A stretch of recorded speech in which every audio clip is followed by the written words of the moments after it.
Okay, so here's the table behind me with all my carvings. Oh, I'm up in my loft, can you tell? This is my artist loft. Okay, I am so blessed. Blessed. Okay, now I see where the camera is. Can I sit like this? This feels weird. I'm getting ready to fall off the chair.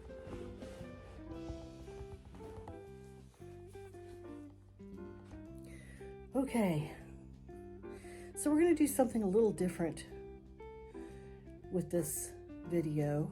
It's about mental health, and normally I'm carving soap, but I tried a doodle exercise that was a lot of fun. And so, and I've watched it several times just to see how it unfolds in the video. And it's very relaxing, so I'm going to give it a shot. Tell me what you think in the comments below. But I'm going to say doodles and deep thoughts, or doodles and going deep. How's that? We'll call this video Doodles and Going Deep. We're going to talk about mental health and see how that flies. I'm just having so much fun making these videos. I really appreciate you hanging out with me while I figure it out. If you've got any comments or things that you want to share with me, please leave it in the comments below, or you can reach out to me in Facebook. My Facebook page is Debbie Doo Day. I'm pretty easy to find. So anyway, that's what's going on. Hello, incredible humans. Today's show is going to be about one of my most favorite subjects in the whole wide world, mental health. I'm such a nerd. But before we go any further, smash that subscribe button and like the video. It'll make us both happy. Today we're exploring mental health. There's a lot of talk going around about mental health, but what is it really?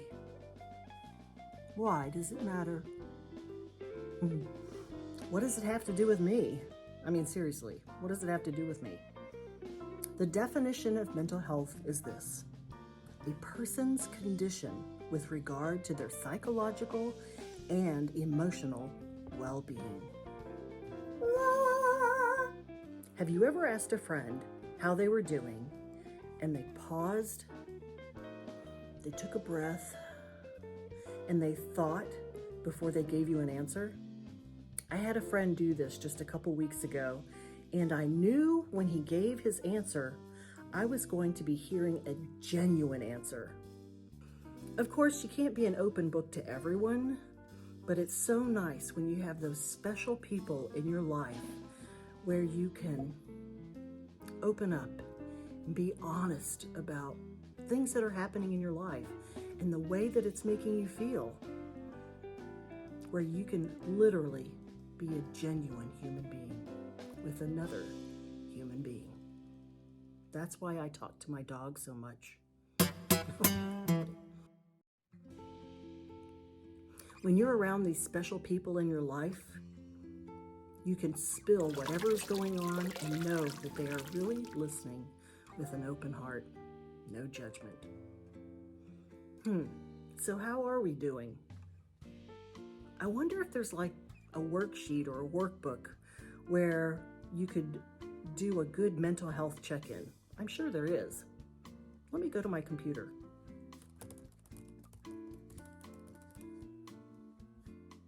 Oh yes.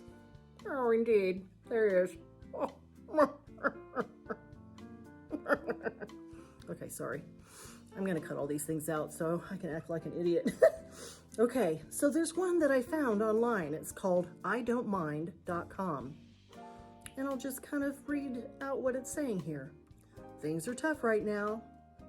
It may feel harder than ever to ask someone how they're actually feeling or start a conversation about their mental health. But sometimes you just have to ask. No, but sometimes you just have to ask. Introducing Just Checking In is what it's called. 10 simple questions to check in with your friends and your family. You could do this over the phone or FaceTime or face-to-face. There's an idea, face-to-face. They're saying at least 6 feet apart, but okay. So, a few quick things to keep in mind before you doing this is spend as much time as you want on each question. So, if you ask a question and another question comes to your mind, ask it. Stay engaged with follow-up questions, it says. Keep things judgment-free. It's very important. You know, who likes to be judged? I hate it when that happens. You don't have to be an expert. You just have to listen. Did you know that when you go in training for psychology, one of the biggest things that they teach you is how to listen? Just listen. Listen. Okay, very good. Stay in touch after it.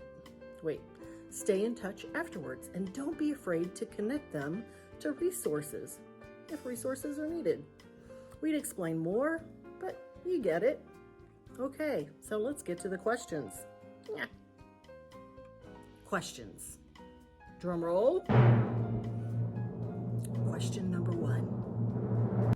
How are you feeling today? Both physically and mentally. Tell me, how are you feeling? Are you writing this down? Or you can just rewind the video. That's easier. Okay, question number 2. Actually, if you want, I can ask the question and you can pause the video and answer it out loud. So let me get a look on my face like I'm listening and then pause it, and I'll be looking at you while you answer. What do you think? Does that work for you? That would work for me, actually. Question number 2. What's taking up most of your headspace right now?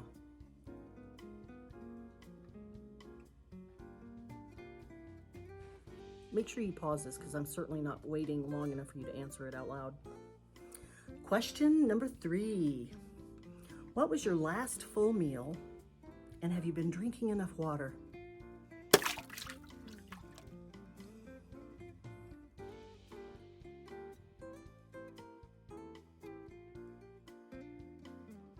Question number 4.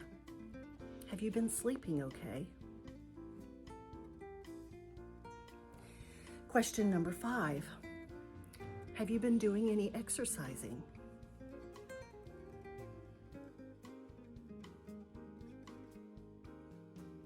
Question number 6. What have you done today or this week that has made you feel really good?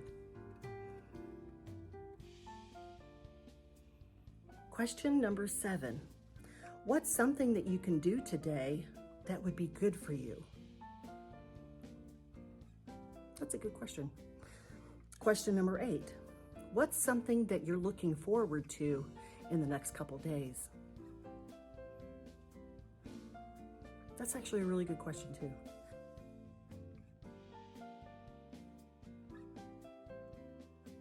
Question number 9. What's something that we could do together, or even we could both do at the same time, not together? Let's make a plan. In other words.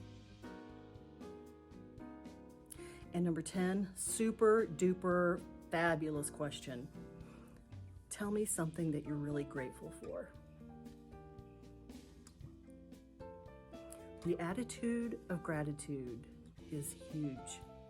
It's huge in any kind of recovery, whether if it's like AA or NA recovery, or if it's trauma recovery, if it's recovery from an emotional upset, a breakup, bad news that has happened, you know, just starting to rewire that brain of an attitude of gratitude, because, you know, what fires together wires together. So if we practice gratitude, it literally changes the way our brain is wired. So it's always good. It's always good to have an attitude of gratitude.